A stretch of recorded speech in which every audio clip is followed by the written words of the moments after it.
हाँ जी, नमस्कार। राधे राधे, जय श्री कृष्ण। कैसे हैं सब लोग? बढ़िया, मज़े में, आनंद में। चलिए, ईश्वर आप सबको हमेशा आनंद में रखे, खूब मज़े में रखे, खूब स्वाध्याय करें, खूब अध्ययन करें, खूब मेहनत करें और अपने जीवन पथ में लगातार बढ़ते चलें, बढ़ते चलें, बढ़ते चलें। कुछ क्रांति कर दें जीवन में ऐसी कि सफलता शोर मचा दे। खैर, हम लोग बात कर रहे थे 1857 की क्रांति की, और इस 1857 की क्रांति में हम जो है कारणों की बात कर रहे थे कि क्या क्या महत्वपूर्ण इसके पीछे कारण रहे। वही हम लोगों ने जो ब्रिटिश ईस्ट इंडिया कंपनी थी उसकी नीतियों की किस प्रकार से उन्होंने कौन कौन सी नीतियों का अनुसरण किया, उस नीतियों के बारे में हम लोग बात कर रहे थे। पिछली क्लास में हमने लॉर्ड वेलेस्ली द्वारा अपनाई गई सहायक संधियों की हमने चर्चा की थी। जो तीसरा और महत्वपूर्ण इसका जो बिंदु बच जाता है, जहां हम यदि बात करें 1814 से लेकर के 1857 तक का जो ये काल है, यहाँ अंग्रेजों ने कौन सी नीति का अनुसरण किया, तो उसके बारे में हम लोग चर्चा करने वाले हैं। और किस प्रकार से इन अंग्रेजों ने जो ये देसी रियासतें थी, इन देसी रियासतों के सामने आने से ही डरते थे पहले, लेकिन धीरे धीरे धीरे धीरे जिस प्रकार से मकड़ी अपना जाला बुनती है, ठीक उसी प्रकार से इन्होंने एक जाल बुन लिया और उस जाले में फंसाने के बाद में इन्होंने अपनी ताकत दिखाई भारतीय रियासतों को। तो हम लोग बात करेंगे कैसे इन्होंने ताकत दिखाई। अब सबसे पहले जो ताकत दिखाने वाला जो व्यक्ति था वो था लॉर्ड डलहौजी। अधीनस्थ पार्थक्य की नीति जिसे हम बोलते हैं, इस अधीनस्थ पार्थक्य की नीति का अनुसरण किया गया 1814 से लेकर के 1857 ईस्वी तक। ब्रिटिश ईस्ट इंडिया कंपनी जो कि अब शक्तिशाली हो चली थी, इन्होंने अपनी पावर दिखाना प्रारंभ किया। और पावर कैसे दिखाई? पावर दिखाई लॉर्ड डलहौजी ने विशेष रूप से, क्योंकि 1814 में भी यदि हम बात करें तो एक तरीके से भारतीय लोगों की शिक्षा के ऊपर पहली बार खर्च करने का प्रावधान रखा गया। ईसाई मिशनरी भी भारत में आए और ईसाई मिशनरियों ने भारत में प्रचार प्रसार करना प्रारंभ किया।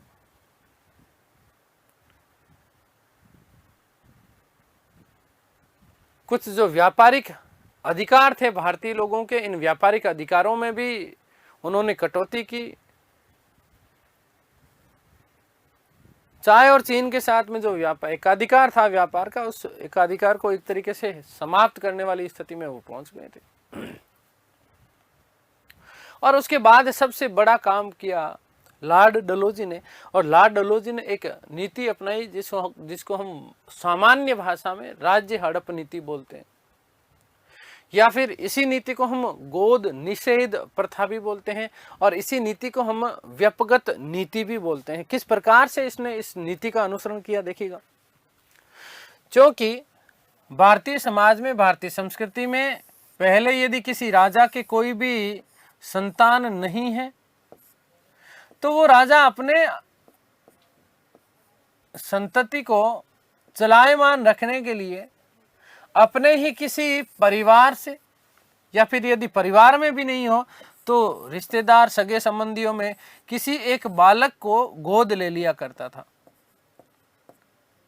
किसी एक बालक को गोद ले लिया करता था। और यही बालक फिर उस राजा की मृत्यु के बाद में क्या बन जाता था? राजा बन जाता था, जिससे ये जो उसका राजवंश है ये चलायमान रहता था। अब एक नई नीति लेकर आए लॉर्ड डलहौजी। क्या नीति लेकर के आए? उन्होंने कहा कि यदि किसी व्यक्ति के, यदि किसी राजा के उत्तरजीवी संतान नहीं है, उत्तरजीवी संतान का मतलब यह है कि स्वयं की यदि कोई संतान नहीं है, स्वयं की यदि कोई संतान नहीं है, तो इस स्थिति में वो इस उत्तराधिकारी को, या जिसे हम गोद बोलते हैं, गोद नहीं ले सकता। किसी भी पुत्र को, अपने दत्तक पुत्र के रूप में किसी अन्य के पुत्र को वो अपने पुत्र के रूप में स्वीकार नहीं कर सकता। उस स्थिति में यदि कोई राजा संतानहीन पाया जाता है, यदि कोई राजा संतानहीन है, तो उस राजा का संपूर्ण राज्य ब्रिटिश सत्ता को हस्तांतरित कर दिया जाएगा।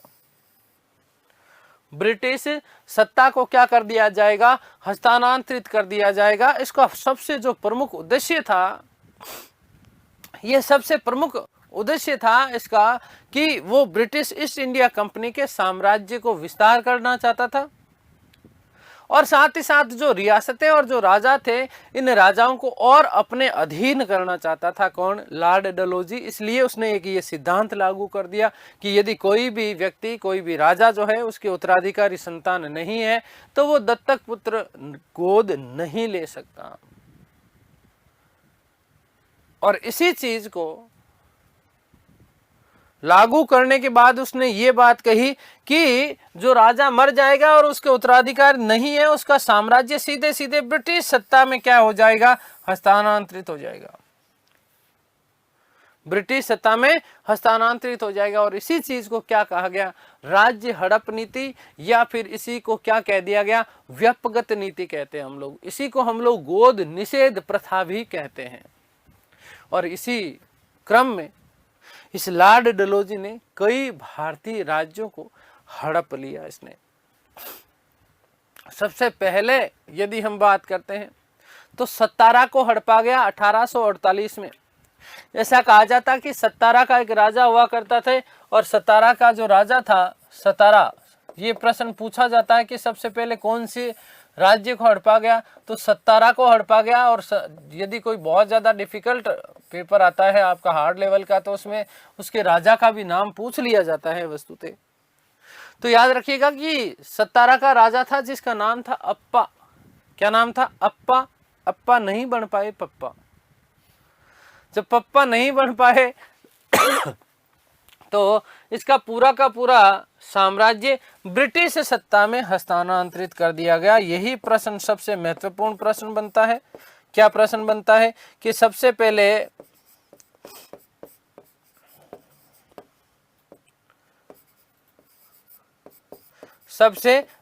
कौन से राज्य को हड़पा गया? तो याद रखिएगा कि अप्पा को हड़पा गया 1848 ईस्वी में। सतारा को ब्रिटिश साम्राज्य का आश्रित राज्य घोषित कर दिया गया, और आश्रित राज्य घोषित करने के बाद में इसका विलय ब्रिटिश भारत में कर दिया गया। यहाँ पर ब्रिटिश भारत का मतलब क्या है बेटा जी?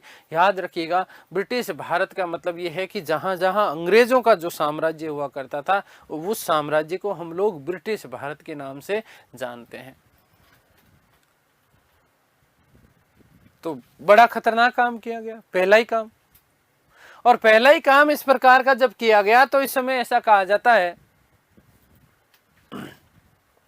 कि ब्रिटिश संसद, जिसे हाउस ऑफ कॉमन्स कहते हैं, इस हाउस ऑफ कॉमन्स में जब बैठक चल रही थी, तो वहां पर एक इतिहासकार और एक राजनेता व इतिहासकार हुए आगे चल करके, जिसका नाम मिलता है जोसेफ ह्यूम। क्या नाम मिलता है? Joseph Hume. इसी जोसेफ ह्यूम ने एक बात कही कि आपने सतारा का विलय तो कर दिया है, लेकिन सतारा का विलय का मतलब यह है कि जिसकी लाठी उसी की भैंस। आप क्योंकि शक्तिशाली बन चुके हैं, इसलिए आप जबरदस्ती इस प्रकार की चीजों को कर रहे हैं। उसके बाद यदि हम बात करते हैं नंबर 2, 1849 में संबलपुर को, ये प्रश्न अभी पिछले फर्स्ट ग्रेड में पूछ लिया गया था, याद रखना, आपसे क्रम पूछ लिया गया कि कौन कौन से राज्यों को राज्य हड़प नीति के तहत लॉर्ड डलहौजी के द्वारा हड़पा गया था। तो पहला सतारा याद रखिएगा 1848। फिर उसके बाद में हम संबलपुर की बात कर लेते हैं। 1849 ईस्वी में अंग्रेजी सत्ता में विलय कर दिया गया। संबलपुर का जो राजा था उसका नाम था राजा नारायण। उसके बाद 1849 में जेतपुर, तो 1849 में 2 आए, संबलपुर और जेतपुर, याद रखिएगा। ऐसा कहा जाता कि 1856 में जब लॉर्ड कैनिंग गवर्नर जनरल बनकर के आए थे, तो संबलपुर और जेतपुर की रियासतें जो थी वो उनके राजाओं को पुनः लौटा दी गई कि कोई बात नहीं। उसके बाद बघाट 1850, उदयपुर 1852, बरार 1853, और उसके बाद में याद रखिएगा कि झांसी 1853। झांसी का विलय कब किया गया? 1853। ऐसा कहा जाता है कि वारेन हेस्टिंग्स के समय जब वहां पेशवा की मृत्यु हो गई थी तो उस समय फिर राजा, झांसी के जो राजा थे उनका नाम था रामचंद्र। इन रामचंद्र से पहली बार उन्होंने संधि करी। मैंने आपको ये अधीनस्थ पार्थ की रिंग फेज नीति के दौरान ये बात आप लोगों को बताई थी, आप लोगों को याद होना चाहिए कि वारेन हेस्टिंग्स ने सबसे पहले सहायक संधि करने वाली चीजें अपनाई थी, लेकिन यथार्थ रूप में सबसे जो बड़ा प्रयोग किया, व्यापक पैमाने पे जो प्रयोग किया गया था, वो जो है प्रयोग किया गया था लॉर्ड वेलेस्ली के द्वारा। तो याद रखिएगा उससे पूर्व झांसी के राजा रामचंद्र के साथ में संधि, सहायक संधि करी थी किसने? वारेन हेस्टिंग्स ने। और सहायक संधि करके उसके दत्तक पुत्र और उत्तराधिकारियों को जो झांसी का जो राज्य था वो अधीनस्थ सेवाओं की शर्तों के आधार पर उसको दे दिया गया था। आगे बात समझ में। और बाद में इसी झांसी को जो है वापस अपने अधीन कर लिया गया। किसके द्वारा? ब्रिटिश ईस्ट इंडिया कंपनी के द्वारा। कैसे किया गया? राजा की जब मृत्यु हुई उसके बाद में कंपनी ने, राजा के एक वंशधर थे जिनका नाम था गंगाधर राव, इन गंगाधर राव को उत्तराधिकारी के रूप में स्वीकार कर लिया। गंगाधर राव की जब मृत्यु हुई तो उसके बाद गंगाधर राव की पत्नी खूब लड़ी, वो तो मर्दानी थी, झांसी वाली रानी थी, लक्ष्मीबाई मन्नू जी, ठीक है। तो लक्ष्मीबाई ने एक दत्तक पुत्र ग्रहण किया जिसका नाम था दामोदर राव। अब इस समय चूंकि यहां भारत में गवर्नर जनरल एंड वाइसराय के पद पर गवर्नर जनरल के पद पर बैठा हुआ है, वाइसराय तो बाद में आएगा 1857 की क्रांति के बाद में। और गवर्नर जनरल कौन बैठा है? लॉर्ड डलहौजी। और लॉर्ड डलहौजी ने राज्य हड़प नीति चला रखी है।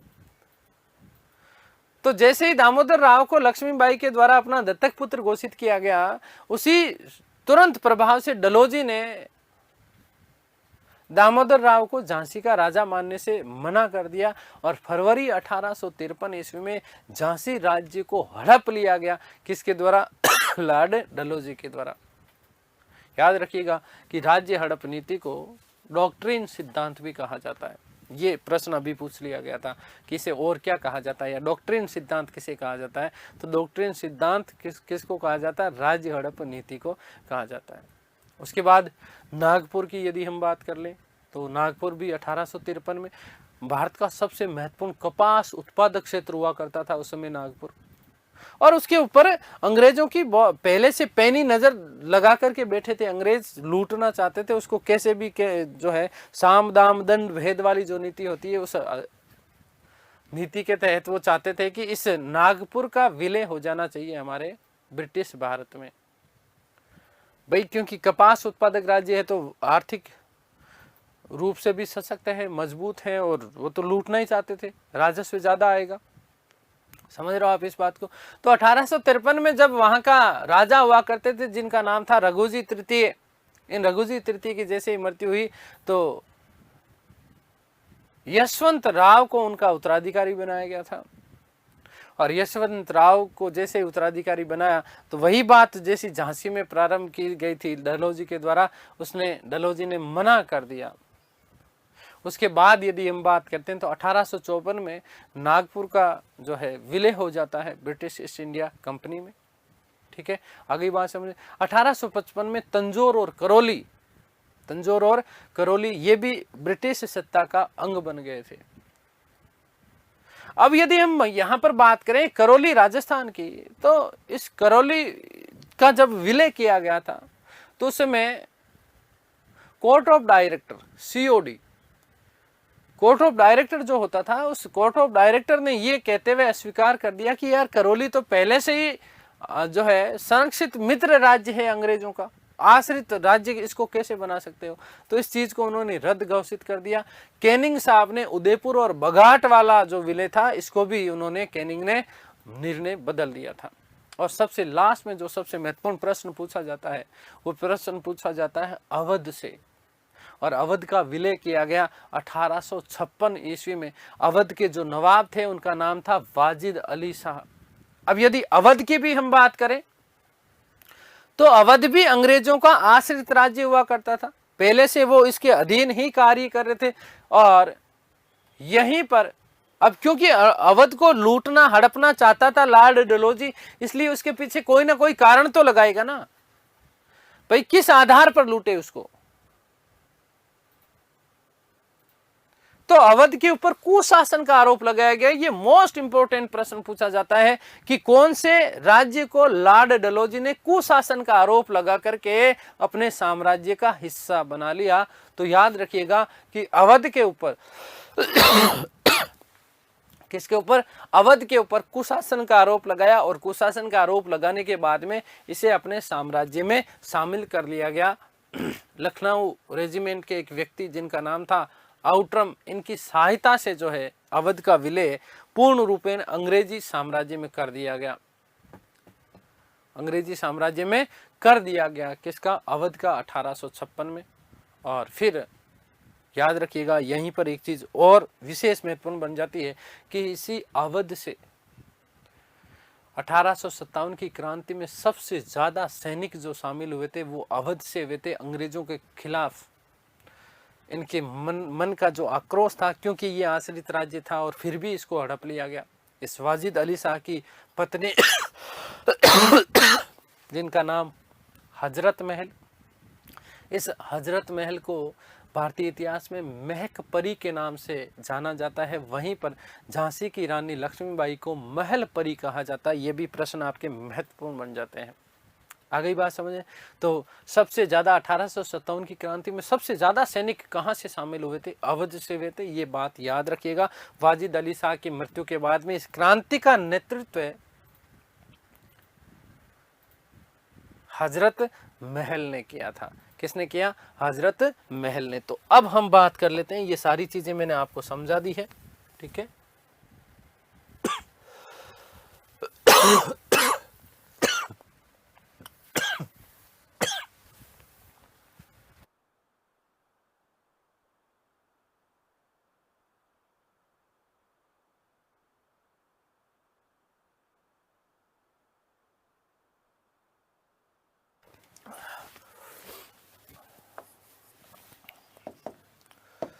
नंबर 3, 1814 से 1857 तक की नीति।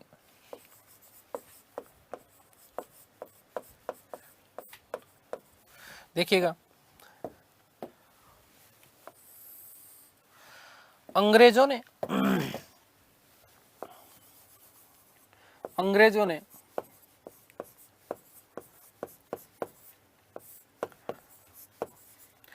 अधीनस्थ पार्थक्य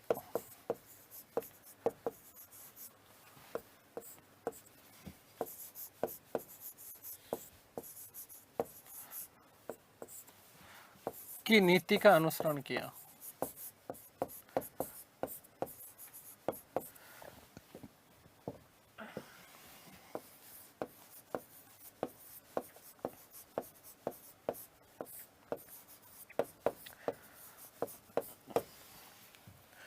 तथा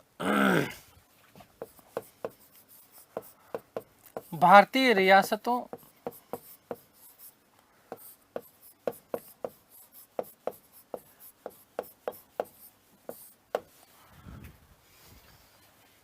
वे राजाओं को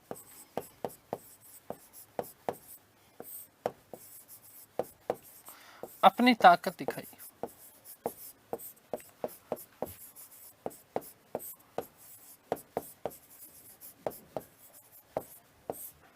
लॉर्ड डलहौजी ने इस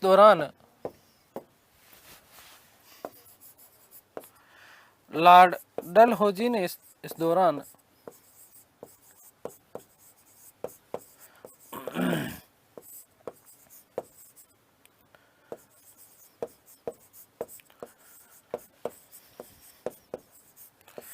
राज्य हड़प नीति का अनुसरण किया।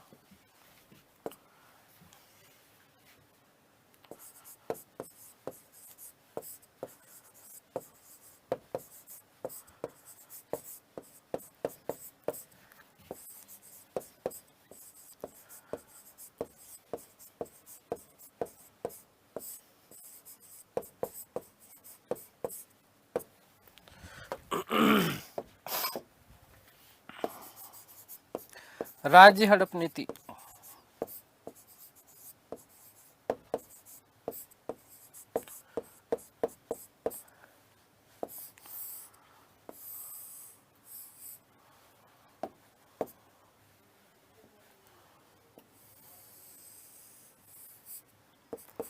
देखिएगा इसे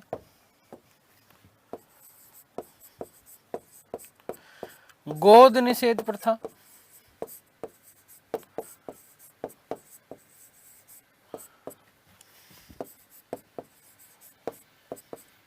या व्यपगत सिद्धांत,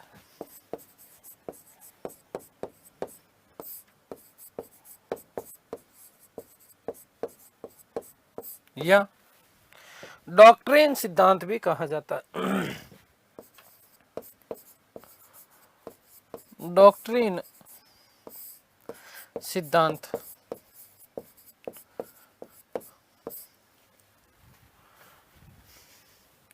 भी कहा जाता है।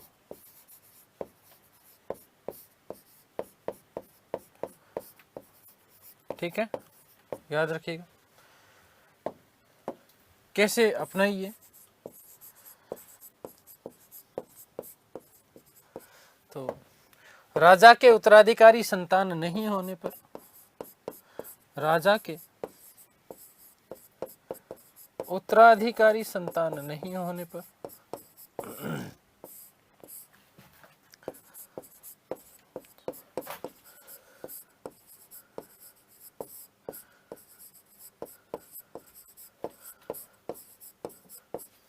उसका राज्य ब्रिटिश सत्ता में मिला लिया जाता था।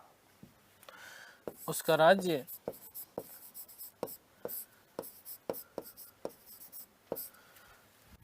सीधे ब्रिटिश सत्ता में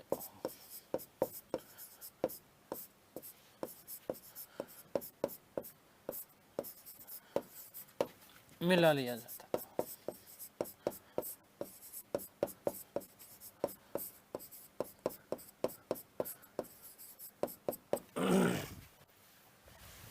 देखिएगा, डलहौजी द्वारा हड़पे गए राज्य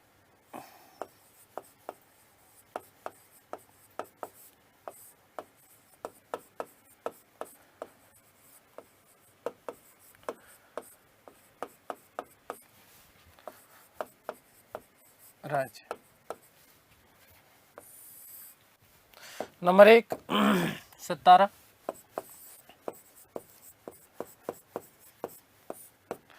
1848 ईस्वी। राजा अप्पा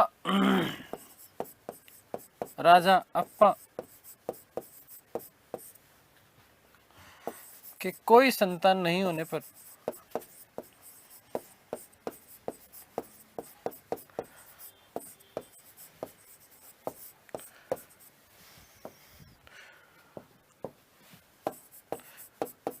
साम्राज्य का विलय कर दिया।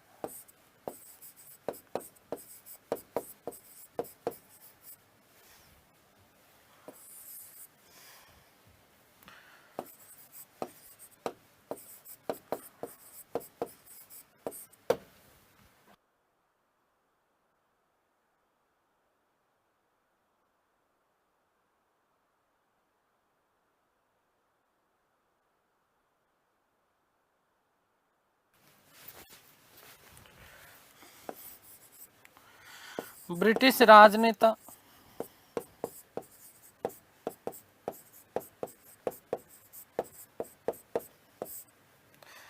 जोसेफ ह्यूम ने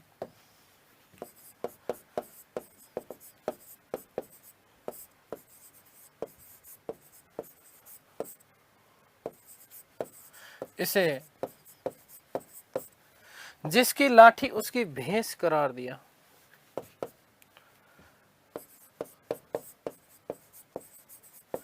जिसकी लाठी उसकी भैंस करार दिया।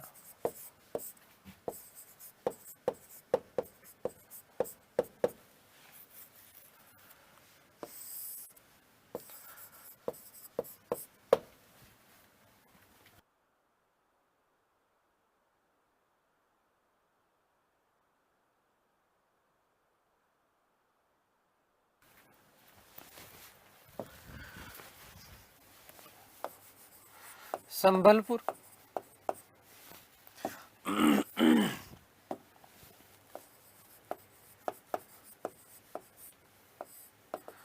1949। राजा नारायण,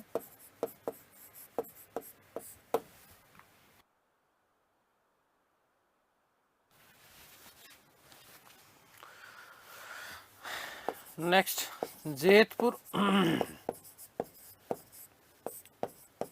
1949।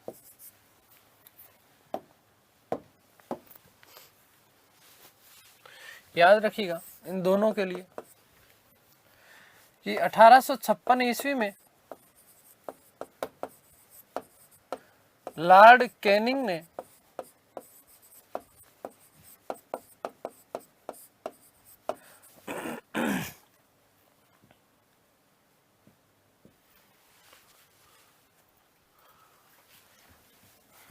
संबलपुर व जेतपुर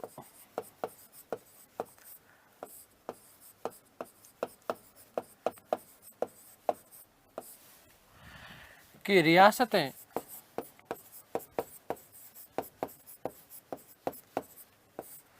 राजा को पुणे लौटा दी।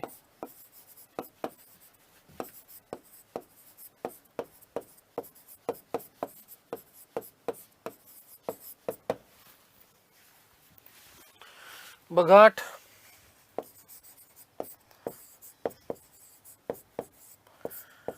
याद रखिएगा बघाट का 1850 में विलय, 1850 में विलय।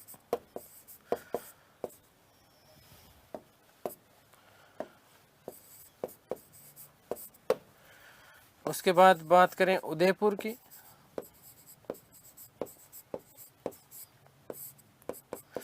1852 में विलय।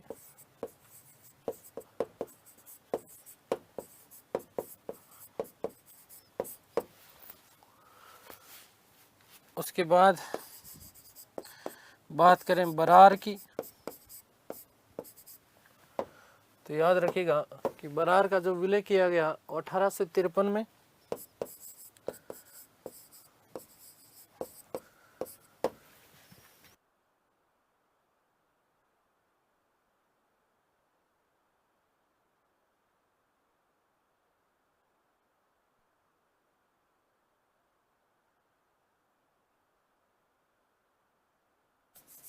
बरार में एक बात और याद रख सकते हैं क्या कि हैदराबाद का निजाम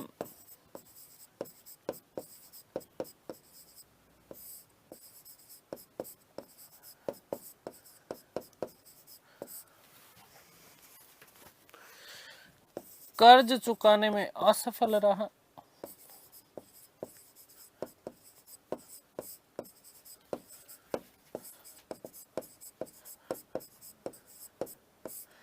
डलहौजी ने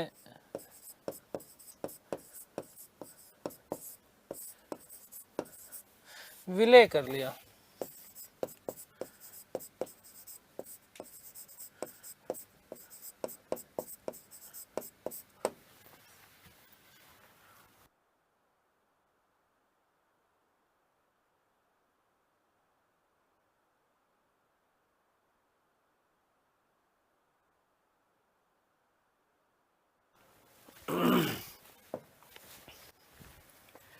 महत्वपूर्ण है, इंपॉर्टेंट है, याद रखिएगा। झांसी,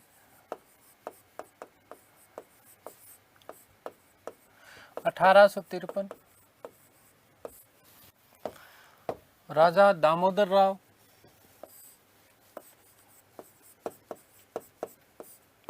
माफ कीजिएगा गंगाधर राव, गंगाधर राव।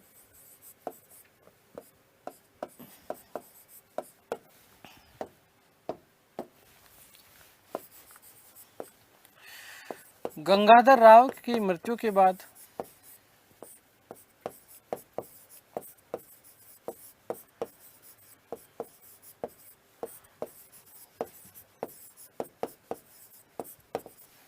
रानी लक्ष्मीबाई ने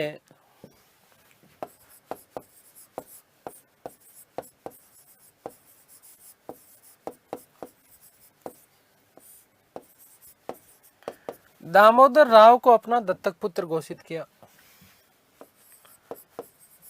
दामोदर राव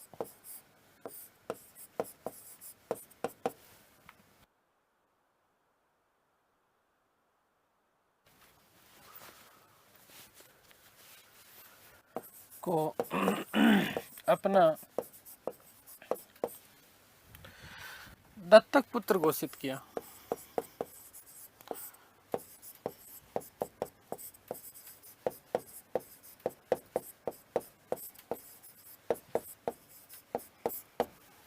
डलहौजी ने इनकार कर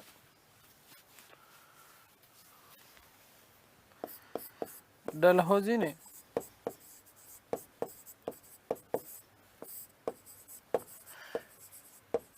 इनकार कर फरवरी 1853 ईस्वी में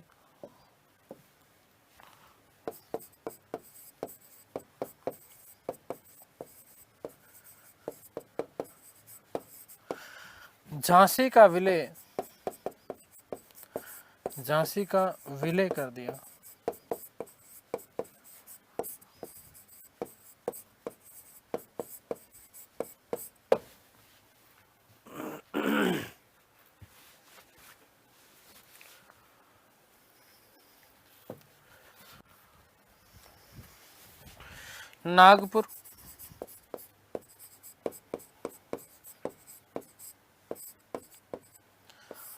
नागपुर का विलय 1854 ईस्वी में। याद रखिएगा 2-3 बिंदु नागपुर में बेटा। क्या याद रखेंगे? एक तो भारत का सबसे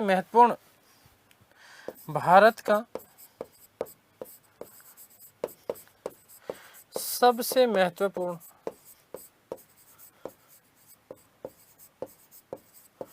कपास उत्पादक राज्य था।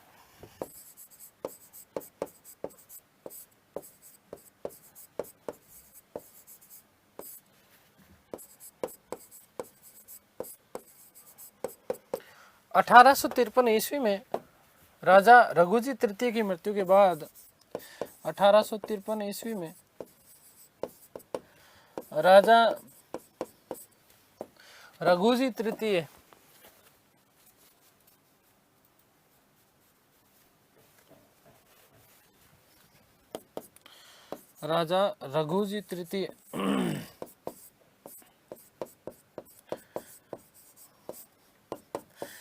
की मृत्यु के बाद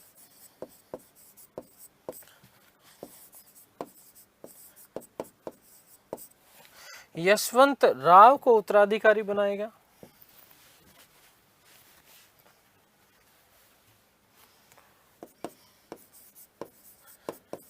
यशवंत राव को उत्तराधिकारी बनाया।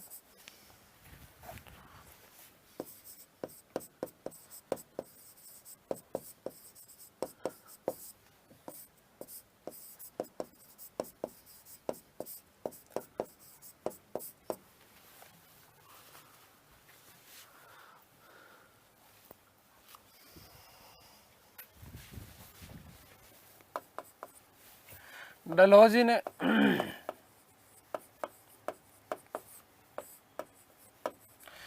इसे अस्वीकार कर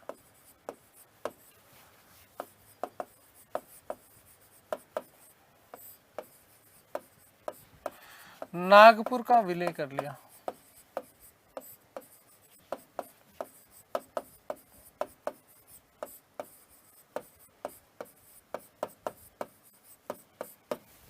नेक्स्ट,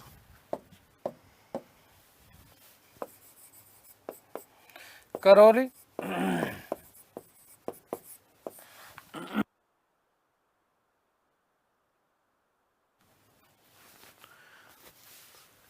वे तंजौर 1855 ईस्वी।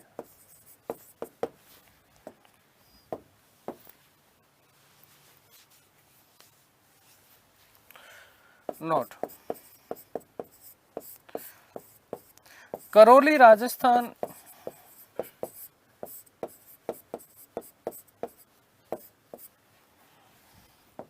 के विलय को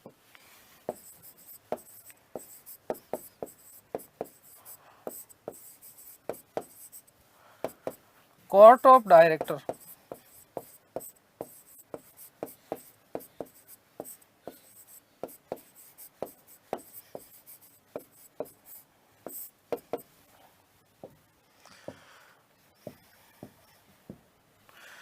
मैं यह कहते हुए अस्वीकृत कर दिया कि यह कहते हुए, क्योंकि राजस्थान की बात है तो विशेष महत्वपूर्ण बन जाती है बेटा, याद रखना इस बात को।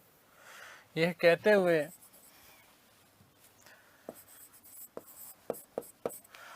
अस्वीकृत कर दिया कि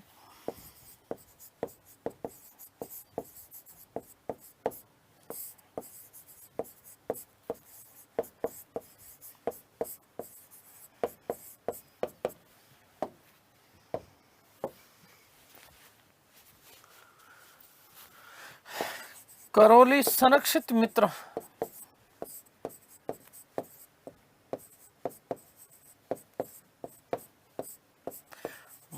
था, न कि आश्रित राज्य, न कि आश्रित राज्य।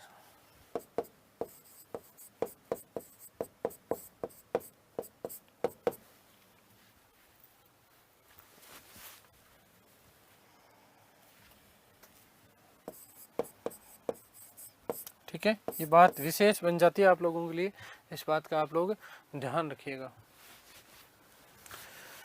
साथ ही कि कैनिंग ने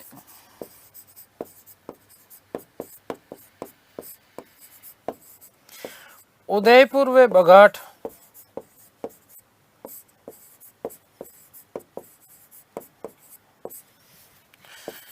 के निर्णय को भी बदल दिया।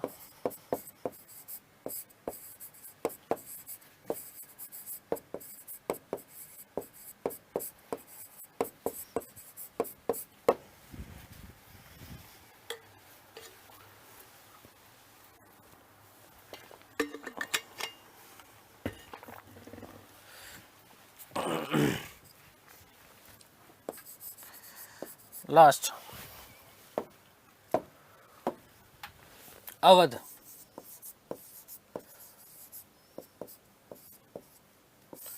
अठारह सौ छप्पन। राजा कौन है? वाजिद अली शाह।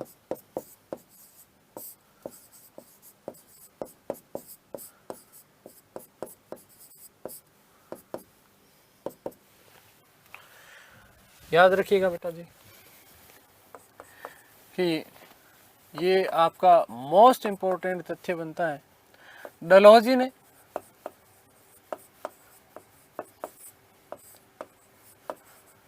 अवध पर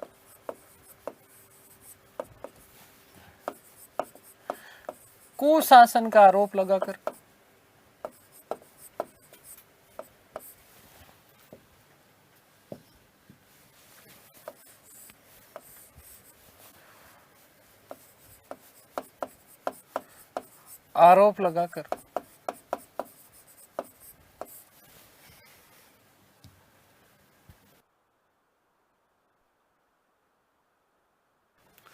लखनऊ के रेजिमेंट, मोस्ट इंपॉर्टेंट है, फिर ये याद रखिएगा, लखनऊ के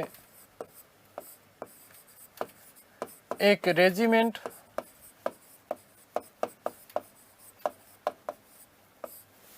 आउटरम की सहायता से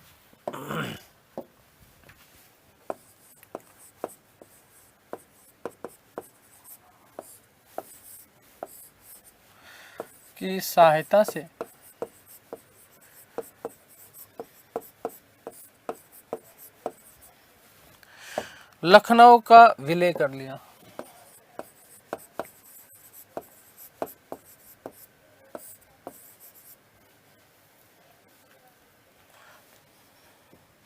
लखनऊ का विलय कर लिया।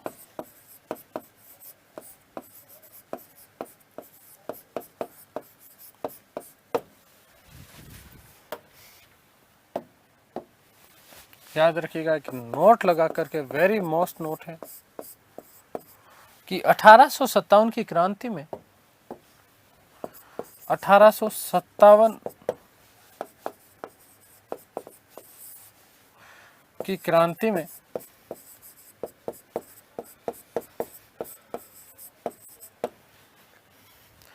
भाग लेने वाले सर्वाधिक सैनिक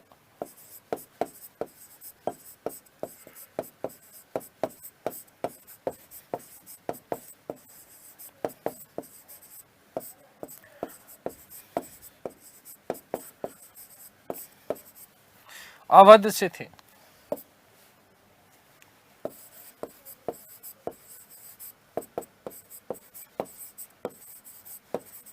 ठीक है,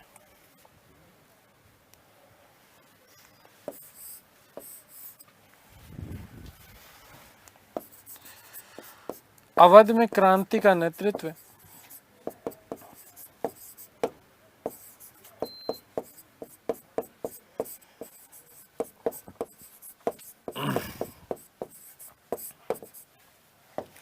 वाजिद अली शाह की पत्नी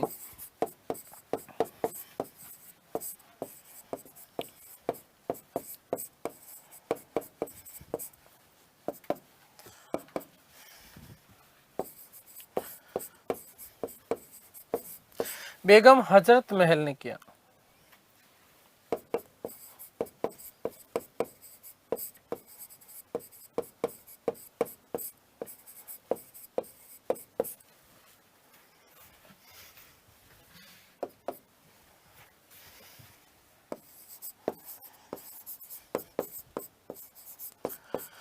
और लास्ट बात की हजरत महल को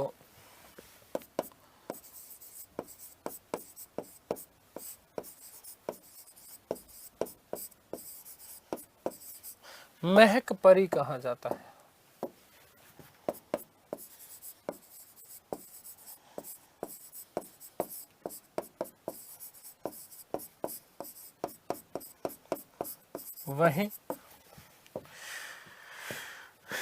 वहीं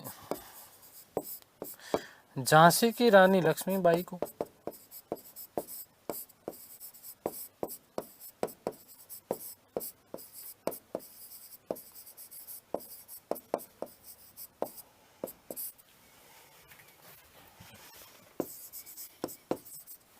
महल परी कहा जाता है।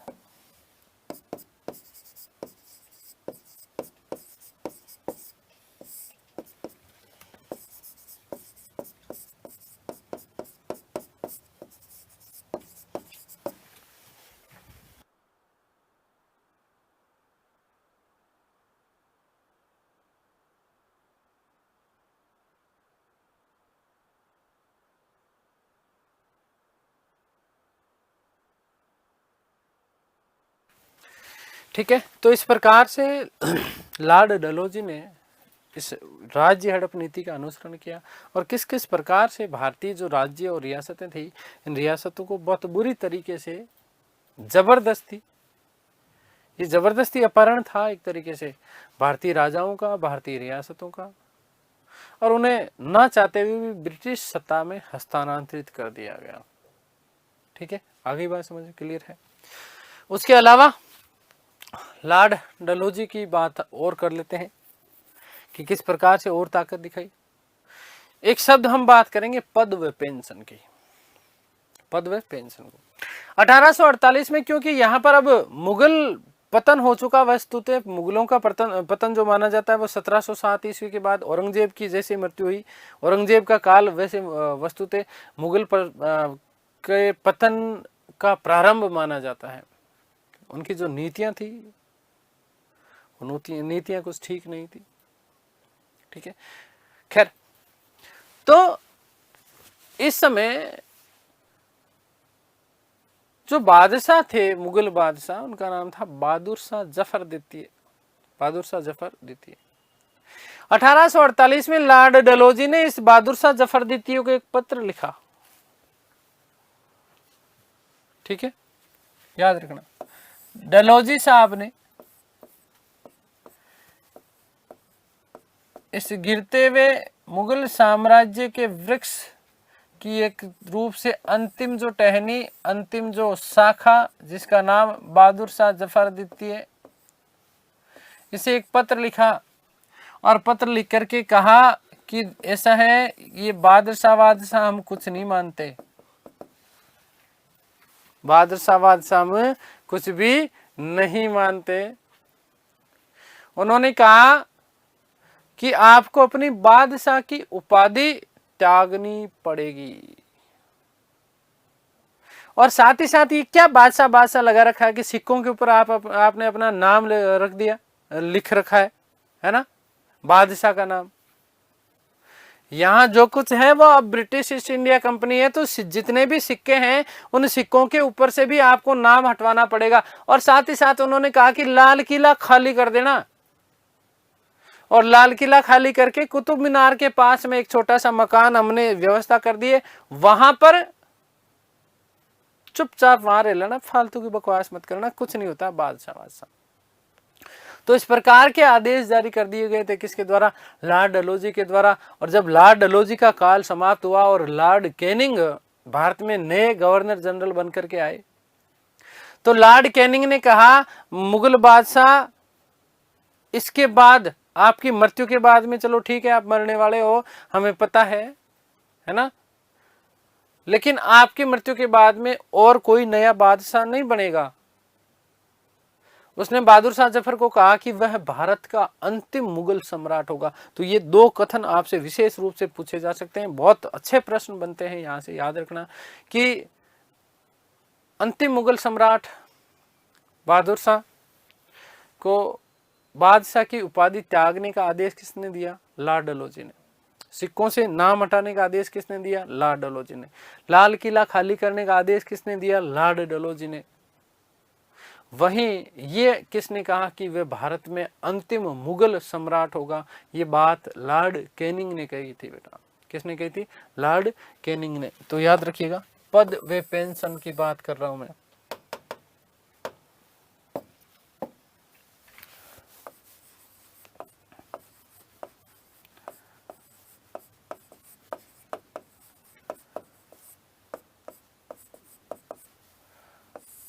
ठीक है, 1848 ईस्वी में,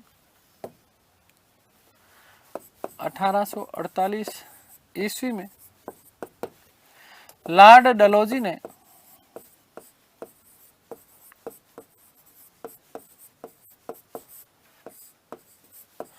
अंतिम मुगल बादशाह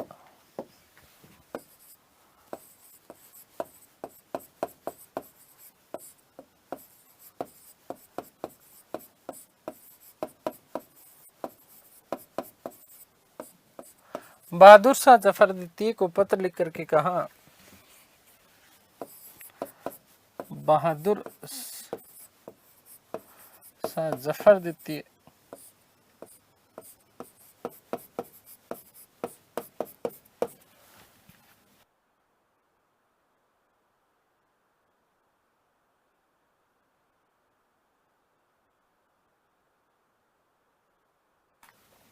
जफर द्वितीय को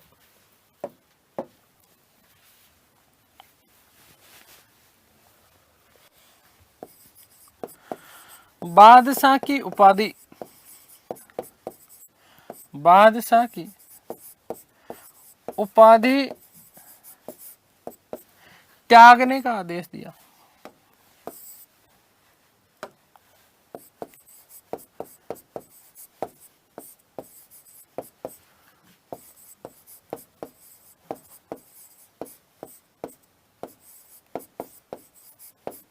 पहली बात। दूसरी बात,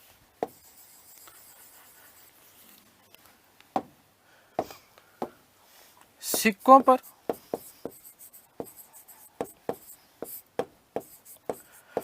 बादशाह का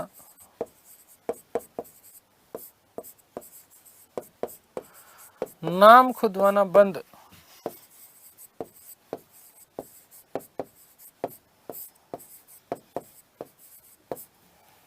तीसरा, डलहौजी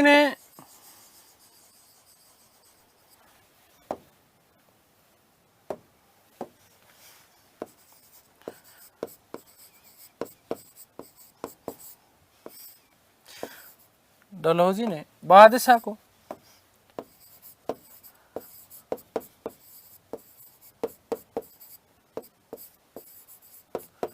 लाल किला खाली करने, लाल किला खाली करने वे कुतुब मीनार के समीप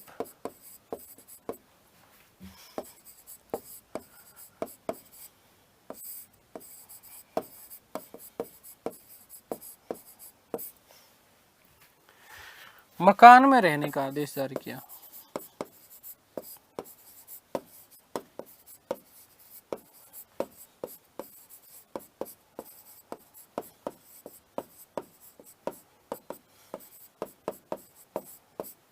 ठीक है। और लास्ट बात कि लॉर्ड कैनिंग ने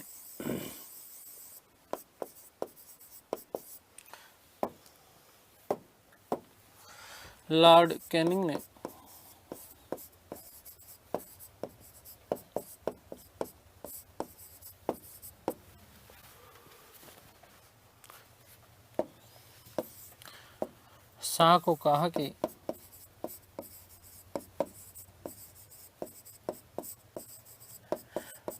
वह भारत में अंतिम मुगल बादशाह होगा, वह भारत में अंतिम मुगल सम्राट होगा।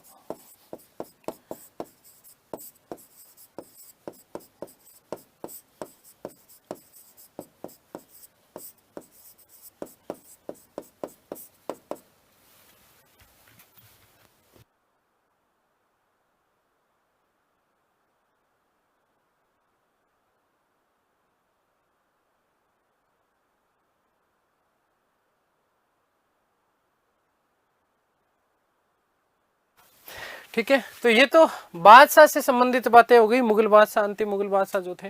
ठीक है, लाल किला खाली करने का आदेश भी जारी कर दिया कि मकान में रहना पड़ेगा।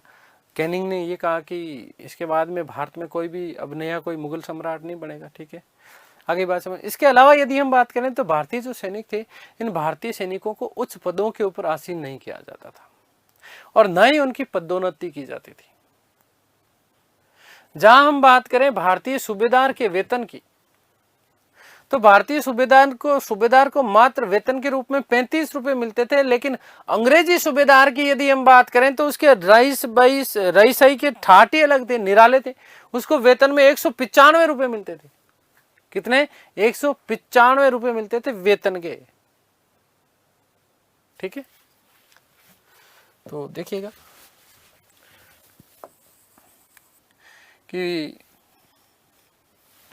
भारतीय सैनिकों को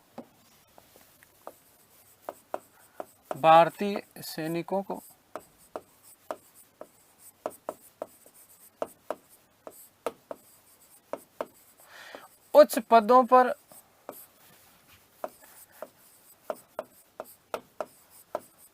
नियुक्त नहीं किया जाता था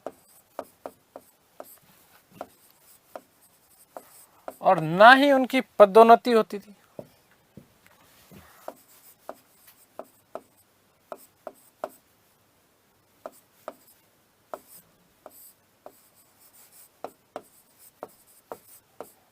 ठीक है,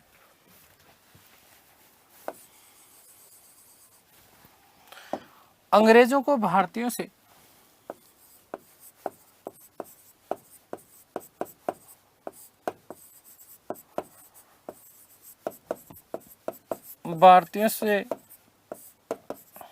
कई गुना अधिक वेतन मिलता था।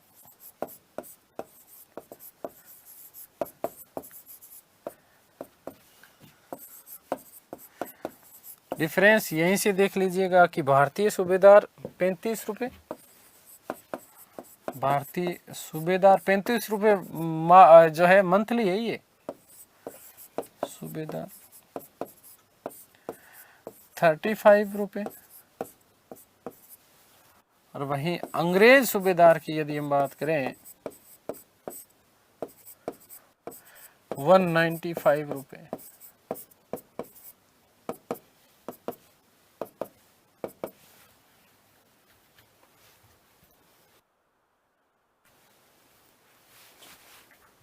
ठीक है, आगे बात समझ में क्लियर है।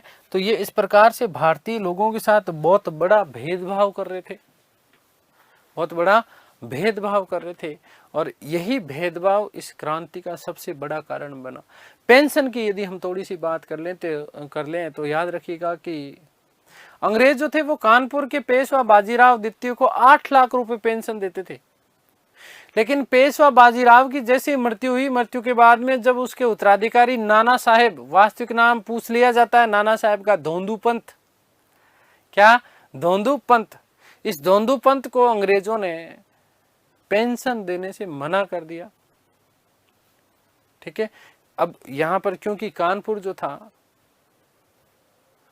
वो 1802 ईस्वी में एक संधि हुई थी कानपुर और अंग्रेजों के मध्य, केवल याद ही रखना, केवल एक्स्ट्रा बता ही रहा हूं आपको, जिसे कहा जाता है बसई की संधि।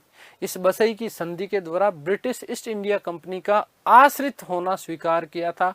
किसने? कानपुर ने। कब? 31/12/1802 को पेशवा बाजीराव द्वितीय और पेशवा बाजीराव द्वितीय और इनके मध्य कौन सी संधि हुई थी? बसई की संधि अंग्रेजों के, और वहीं से आश्रित राज्य जो है बन गया था कौन? कानपुर।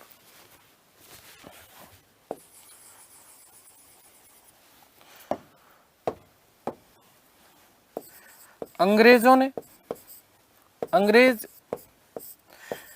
कानपुर के पेशवा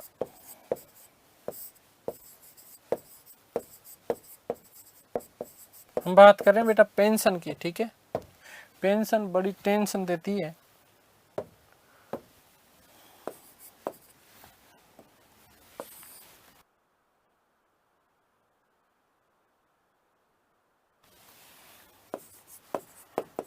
पेंशन कानपुर के पेशवा बाजीराव द्वितीय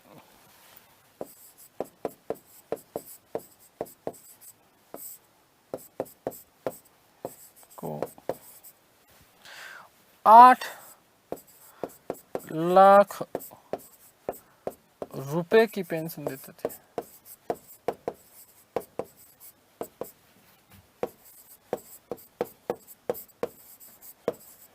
परंतु उनकी मृत्यु के बाद, उनकी मृत्यु के बाद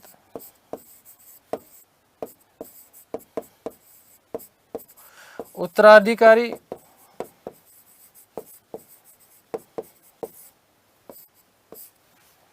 नाना साहेब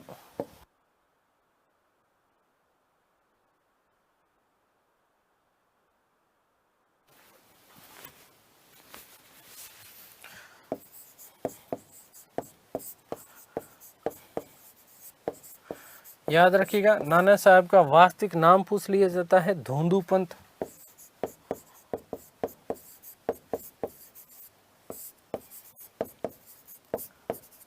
धोंदू पंत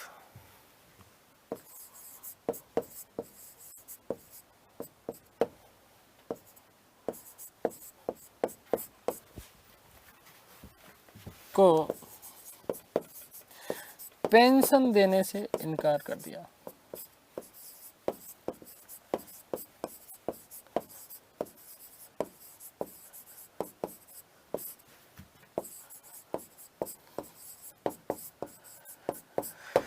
तो इस प्रकार से जो है भारतीयों के मन में विद्रोह उठा, दो जो है विद्वेष की भावना हुई इन अंग्रेजों के विरुद्ध।